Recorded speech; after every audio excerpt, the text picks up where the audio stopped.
bébé, bah, j'ai vu que vous disiez que je ne répondais pas à vos questions très souvent. C'est vrai. Donc je laisse une vidéo, poser des questions et dès que j'ai un bout, j'y répondrai en vidéo. Love you. Oui, j'ai des moments de tristesse comme tout le monde, mais ça dure jamais. Après, ça dépend de ce qui me rend triste, mais il n'y a pas beaucoup de choses qui me rendent triste dans ma vie.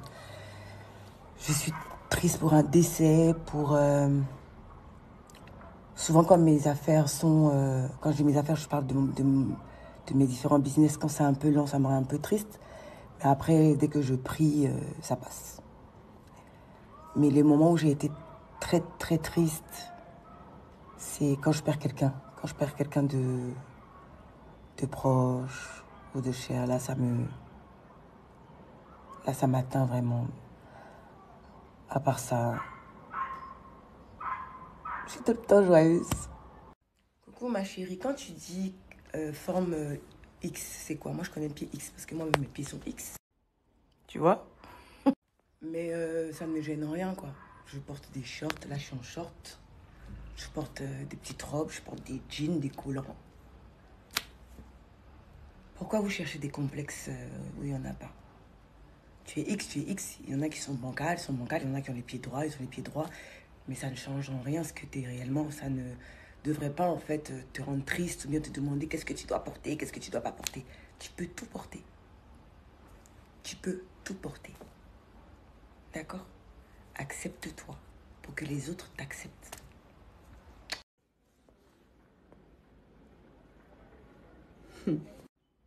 Comment je hérite de mes parents s'ils sont encore en vie? En fait, la réalité c'est que j'ai jamais manqué de quoi que ce soit. J'ai pas honte de le dire. Je n'ai manqué de rien. De rien du tout. Depuis que je suis née en fait. Et ça, je dis merci à Dieu, je dis merci à mes parents. Mais, je me suis faite toute seule, par contre. Parce que oui, mon père, ma mère m'ont appris à me battre toute seule.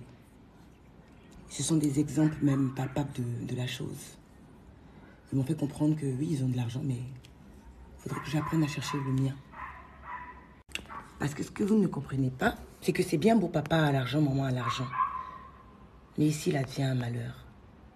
On touche du bois. Hein. On a plein de cas comme ça, où il y a des gens qui ont compté sur l'argent de leurs parents. Et puis, paf, les parents ont disparu. Ils n'ont pas eu le temps de pouvoir déléguer quoi que ce soit. Et puis l'enfant ou les enfants se retrouvent sans rien. Vous êtes d'accord avec moi qu'il y a beaucoup de cas comme ça autour de nous. J'ai eu plusieurs fois à dire, dans certaines interviews, que j'ai eu à travailler. Je travaillais pour les gens aussi, avant que les gens ne travaillent pour moi. Je travaillais en banque, je travaillais dans des institutions. Je me réveillais à 6 heures du matin pour descendre à 18 heures. J'ai fait ça. J'ai été salariée. J'ai économisé, sans compter l'argent que papa nous donnait très souvent. J'avais un compte en banque très tôt, très jeune. Associé à tout ça, il faut qu'on le dise. Je suis une femme. J'ai des hommes qui me draguent. J'ai des hommes avec qui je suis sortie. Mais quand un homme te donne l'argent, pourquoi toi tu dois mettre directement dans le mèche que ta camarade a? Pourquoi tu dois mettre directement dans le sac que ta camarade a? Épargne. Bouffe un peu. Épargne. C'est comme ça que ça devient beaucoup, non? C'est aussi simple que ça. Vous allez me dire que c'est simple de le dire, mais c'est la réalité en fait. C'est la réalité. Voilà.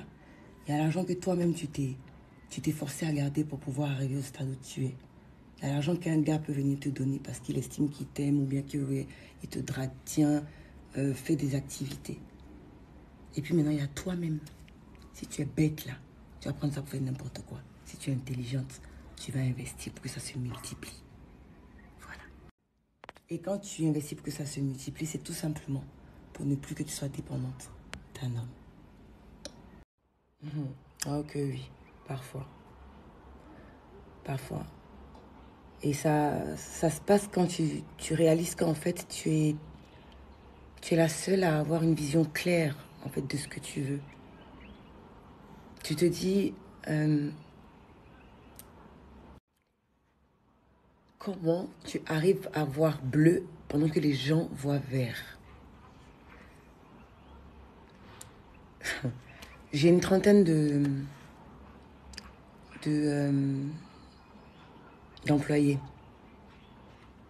Mais à chaque fois, j'ai toujours besoin, moi, d'intervenir, de régler ça, de faire ci, de faire ça. Du coup, je me demande souvent pourquoi autant de personnes autour de moi si je dois encore ne pas dormir. Même être en vacances et être constamment au téléphone ou constamment sur mes caméras de surveillance pour voir comment ça se passe. À ce moment-là,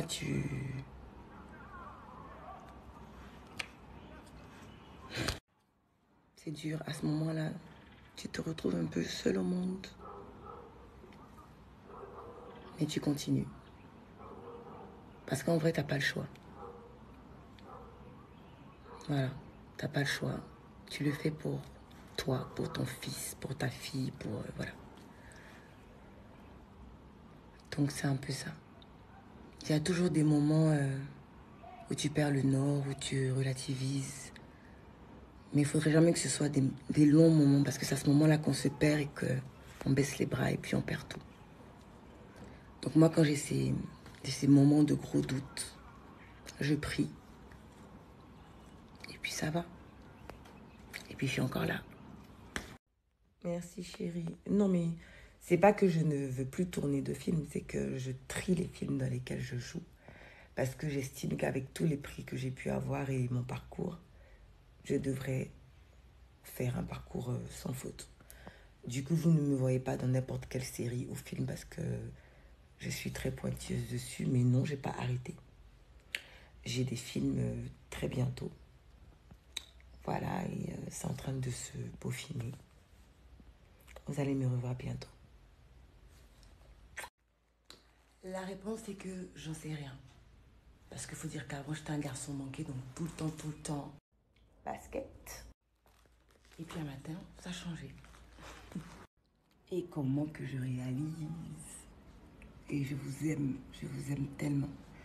J'ai tendance à dire que vous êtes mes petites lumières dans le noir.